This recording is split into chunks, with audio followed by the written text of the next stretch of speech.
Welcome to the Profitable Painter Podcast.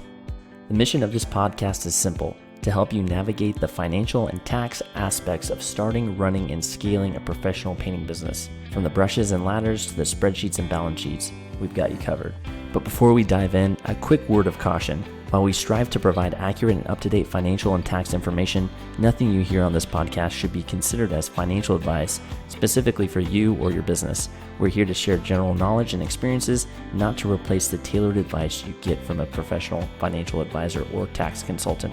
We strongly recommend you seeking individualized advice before making any significant financial decisions. This is Daniel, the founder of Bookkeeping for Painters.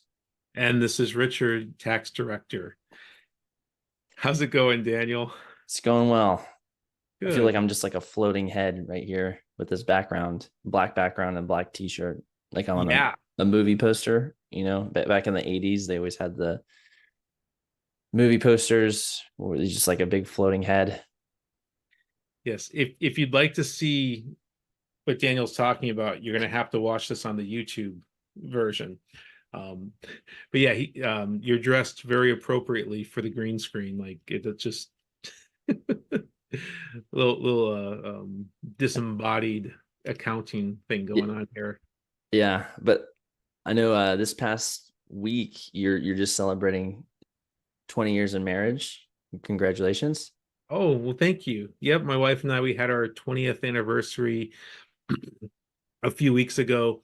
And she has put up with me for 2 decades now, and so definitely a big milestone.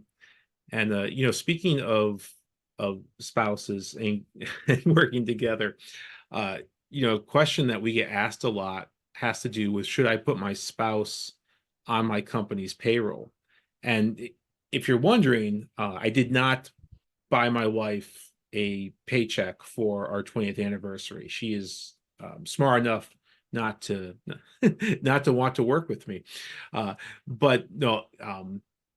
Anytime you have a business, it's a family affair, right? I mean, you're the business owner, you're in it 50, 60 hours a week, but it affects your family too, and it's important to kind of recognize their contribution. And so people are like, well, hey, my wife or my husband, they're helping me with the business, they're working in the business. Should I put them on payroll and give them a paycheck?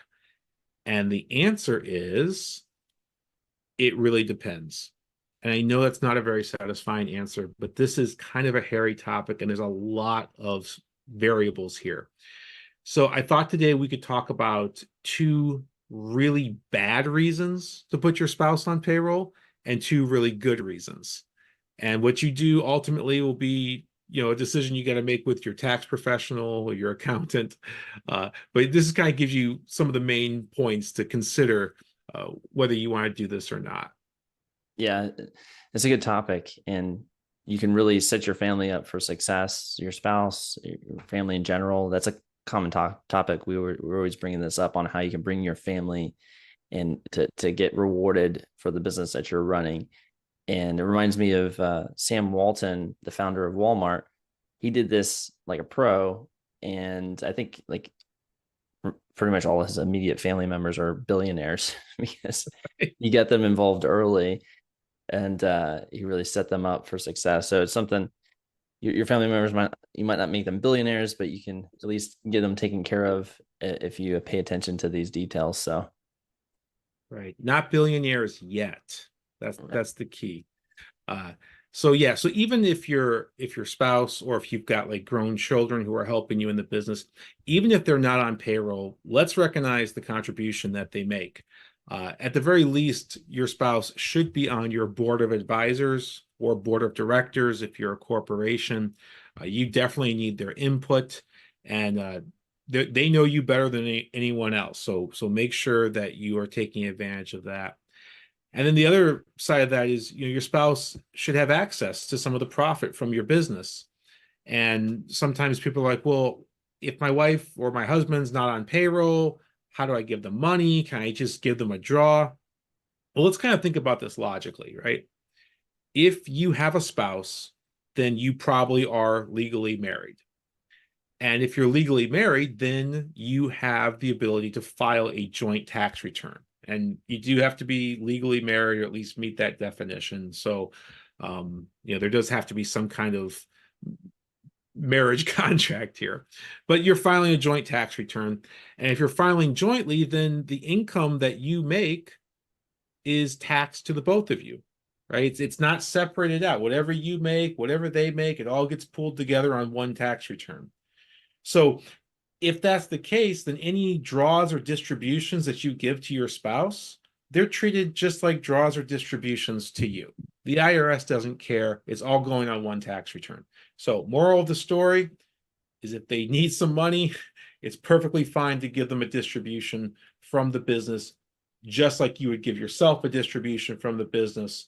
Of course, not commingling. We don't run the company credit card for groceries, but whatever channels you would use to give money to yourself, you can do that to give money to your spouse. So let's talk about payroll then. So let's start with the negative. So I gotta stop saying so. Bad reasons to put your spouse on payroll. The number one thing I hear is, well, they need to be on payroll so that they can earn Social Security benefits. There is a measure of truth to this. When you are on payroll, you pay FICA. FICA is a tax for Social Security and Medicare, and it's expensive. And that's how you earn Social Security benefits. But if you are a spouse of someone who is paying FICA, you automatically get Social Security credits based on your working spouse's FICA. It's usually up to about 50%. So let's use a real life example. There's an individual who works a full-time job, pays a lot of payroll taxes, and he's married to a woman who is a stay-at-home mom and does not work outside the home. You don't pay FICA when you take care of your kids. And he unfortunately passes away. Well, she's entitled to collect Social Security benefits based on the FICA that he paid. So that's the key here. It's not a all or nothing type deal. Even if you're not paying into the system and your spouse is, then you can collect off their benefits.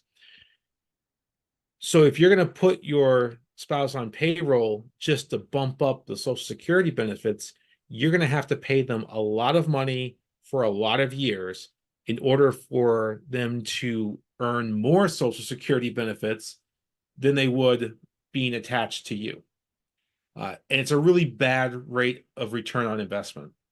Social Security is a bad investment anyway, right? It's not an investment. It's a social safety net. We don't pay into Social Security because we think we're going to 10x our money. We pay into it because we have to, and because it provides a certain, base level of protection for American citizens. So rather than putting your wife or your husband on payroll just to get those Social Security benefits, I would say take that money you're going to pay in FICA, put it into an IRA. Let it grow at a much higher rate of return than the government's going to get. You keep control over it. You can withdraw it when you want. You can invest it how you want. And if there is an emergency, your spouse can still benefit from the FICA that you pay. So don't put your spouse on payroll just for Social Security benefits. Speaking of IRAs, that's another reason sometimes people want to put their spouse on payroll. They say, well, I really want to fund an IRA, and I know that I'm allowed to contribute up to $7,000 a year, and my spouse is allowed to contribute $7,000 a year, but they have to have earned income to do so. And that is 100% correct. However, you are married filing jointly. So you're viewed as one unit, which means if one spouse has earned income, both spouses have earned income as far as the IRS is concerned. So as long as one spouse is making at least $14,000 in earned income, then both spouses can contribute $7,000 each to either a traditional or a Roth IRA. So there's no need to put them on payroll just to get that benefit. They've already got that benefit based on the earned income that you're making. So those are my bad reasons for spouse on payroll. Good reasons for spouse on payroll. All right. let's think about a S-corp where you and your spouse are 50-50 shareholders. Sometimes sometimes you're set up where you're 100% and your spouse is zero. Sometimes they want to be 50-50. Well, if your spouse is a shareholder and they perform significant services in the company, now the IRS rules kick in about distributions and reasonable compensation. And what that is your spouse cannot take tax-free distributions from the S-corp unless they're also being paid a reasonable salary based on the work that they do in the company. The ways around this is either not having your spouse not be a shareholder, or two, having your spouse not perform significant services in the company. But if they are a shareholder and they are working in the company and they want to be able to take tax-free distributions, then they have to be getting paid a salary. So now we think, okay, well, what if I got an idea, right? I know a workaround. What if they don't take any distributions from the company? I'll take all the distributions because I'm getting reasonable comp anyway. They can stay off payroll, they can work in the company, and they just will never take distributions. I love the way that sounds, but unfortunately, we run into issues with common versus preferred stock. So one of the caveats of having an S-corp is everybody has to be treated equally. So if you have 50-50 shareholders, then whenever money comes out of the company as a distribution, 50% has to go to one shareholder, 50% has to go to the other shareholder. There's no way around that. If you're 80-20, then the percentages are different, but the principle is the same. If you don't give these equal or pro rata distributions, then you have what's known as preferred stock, because one stockholder is getting more than his fair share. That's preferred stock. That is prohibited in an S-corp. If the IRS finds out you're doing that, they're going to yank your S-corp status. You're going to default to C-corp. You're going to have double taxation. It's going to be a really bad year. So unfortunately, we can't get around that by saying, well, my wife or my husband, they just don't take any money. If money is being distributed at all, they are taking their pro rata share, whether you view it that way or not. That's how the IRS is going to view it. So just to recap, if they're a shareholder and they perform significant services, they need to be on payroll. This is not a tax saving strategy. This is a avoiding problems with the IRS strategy and being compliant. So that could be one reason to put them on payroll. Second reason, and this one I get more excited about because this is a tax saving strategy. You might want to maximize your spouse's 401k contributions. Ooh, so if they work for the company, now they can contribute to the company's 401k and they can receive a 401k match. Earlier, we talked about IRAs. Those are individual accounts that you hold personally. You don't need to be employed or have a business to have an IRA, but they're limited at $7,000. If you want to take this up a few levels and start getting serious money put away tax-free, then you can use your business to open a 401k. And if you and your spouse are the only employees in your business, like maybe you have contractors, but you guys are the only ones on payroll, then you have a situation that we kind of nickname a solo 401k. That's not a legal term. That's just a tax planning term for a 401k where only you and your spouse are employees. The reason that is a big benefit is that with a 401k, whatever you do for yourself, you have to do for all your employees. So you might not be in a position to do 2-for-1 matching with all of your employees. But if it's just you and your spouse, you can do whatever you want. There's not going to be an issue there. So that's where the solo 401k comes in, just a regular 401k where you don't have to worry about anybody other than yourself and your spouse. Yeah, so and let's I put think some numbers to the I was going to say, I think a lot of painting companies fall into this category where maybe you have the husband who's doing the sales and maybe some of the production management, and they're doing like $1 million, and then you have the wife is doing like the other part of the production management and office management, and they're running like $1 million business, and they maybe have subcontractor crews, doing the work, doing the painting, and so they're the only workers in the business. Maybe it's an S-corp at this point, since it's doing $1 million revenue, probably hopefully being taxed as an S-corp by this point. But and so they're the only employees, or maybe there's just one owner and it's only one employee. But that would be a great solution, like a solo 401k. It could be a tax as an S corp, or maybe even as a sole proprietorship. I think a solo 401k, if I'm not mistaken, is probably better suited for sole proprietorship, but it could still work on an S corp. It's just a little bit more not as advantageous.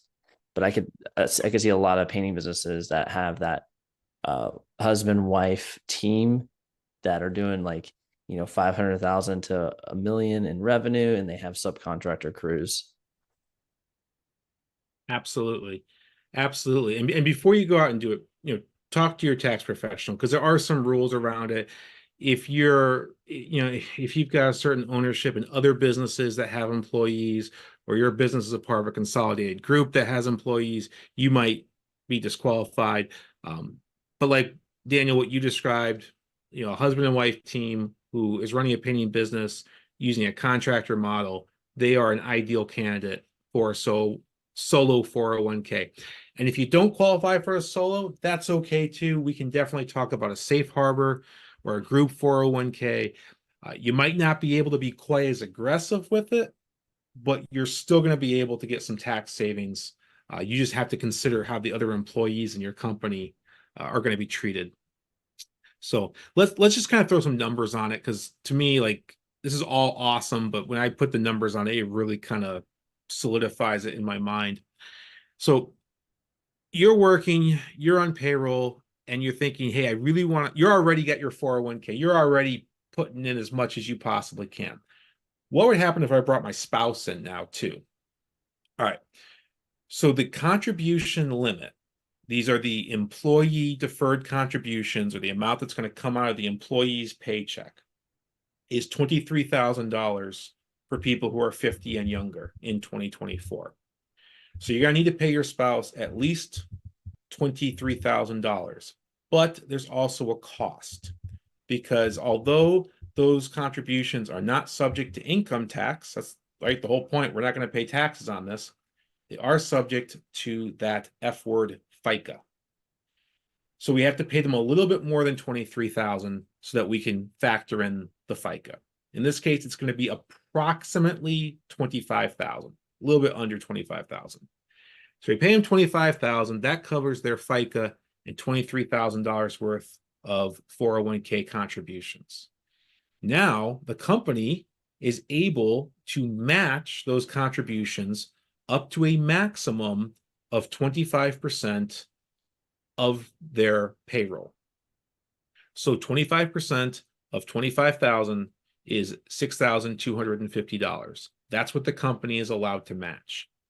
So we add this together, we get a tax deduction to the company of $31,250, wages, FICA, and match, $31,250. Your spouse puts $29,250 in their 401k, their contributions, and the company match, and you don't pay taxes on any of that money. It's all business deductions, and the portion that came to you on payroll is pre-tax because it's a traditional 401k. So you might decide that the, approximately, just under $2,000 of FICA that you're going to pay is worth it to get a $31,000 tax deduction and about $29,000 into the 401k. If your spouse is 50 or older, the limits increase. They have the catch-up contributions, so you can put an extra $7,500 in there. So you're going to bump up the pay by $9,000 to cover that FICA. You're going to put that extra 7,500 in. Now you might be thinking, well, that's awesome. The only limiting factor here is that the match can only be a maximum of 25% of the salary. So what if I bump up the salary, then I can bump up the match? That's true. But now we start to get into diminishing returns where the FICA penalty that you have to pay is going to outweigh the benefits of the increased 401k contributions. So, I mean, you can do what you want. You can definitely talk about it with your accountant. I personally think that $25,000, that's kind of the sweet spot where you're getting all the benefit and very, very little of the FICA penalty. And that's where you're really maximizing your tax benefits there. But yeah, an extra $30,000 into your spouse's 401k and an extra $30,000 savings, especially if you're in a higher tax bracket. I said an extra $30,000 tax deduction in a higher tax bracket, that's thousands of dollars of savings. So it may very, very well be worth paying $2,000 in FICA for all of that benefit. Yeah. So those are two. Yeah. I like it. I like the strategy here. Getting your wife on payroll, getting her to take part of that in that retirement plan, putting away some money and getting some really big deductions for your business to reduce that tax liability. So I think it makes a lot of sense and definitely is a good reason to put your wife on payroll. Yeah. And there's intangible benefits too. Sometimes a spouse needs to feel like they're able to earn their own money. They need to have, a certain amount of privacy and be able to have a certain amount of control over their money. Every marriage is different. So there might be some, benefits to putting your spouse on payroll that we just can't quantify on a spreadsheet. There's really not a right or a wrong answer, but these are things that you can kind of think about. And I did kind of jot down some notes here too. There could potentially be another benefit if you have a lot of high medical expenses and you're looking for a way to write those off.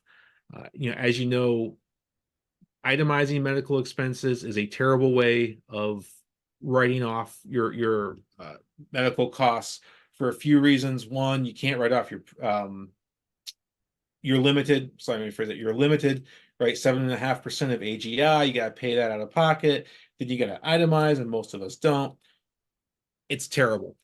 So some people have been able to form like medical C corps, which is basically a C corp that owns the business just for the purpose of reimbursing medical costs, or they might have a sole proprietorship outside of their normal S-corp operating company, and they have some kind of an HRA set up. This is really swimming in the deep end, right, where the sharks with the lasers on their heads live. It can be a really great plan for some people, but probably too in the weeds for for an enjoyable podcast. But if you have like really, really heavy medical expenses, there could be reasons to put your wife on payroll and go down this route. Yeah. I like the Austin Powers reference. Oh, good. You got it. You got it. I appreciate it. That reference is worth $1 million. Definitely use more Austin Powers references. I don't know, at this point, that movie came out, what, 30 years ago or something? You're making me feel old, Dan. 20, maybe 20 years ago. It's probably No, right you're around right. when you got You're right married. the first time. Yes. Yes. No, Mike Myers is a comic genius. So I am an elder millennial, if anyone doesn't know, and that's just like totally in my generation. That and Dumb and Dumber are just classics. Yeah. That should be like required watching. Yes. Definitely the first one. The sequels, not so much, but yeah, the first one was classic. Absolutely. All right. So financial podcasts plus movie reviews, what more could you want? All right. If you're still with us. All right. Awesome. Well, love to hear your thoughts on putting your wife on payroll. Have you done it? What challenges or opportunities have you seen putting your wife on payroll? Love to hear from you. If you go to Facebook, type in Grow Your Painting Business, and definitely join in the conversation. Love to hear from you. And with that, we'll see you next week. Yeah, thanks for listening, everyone. And we hope to really see you on the next episode.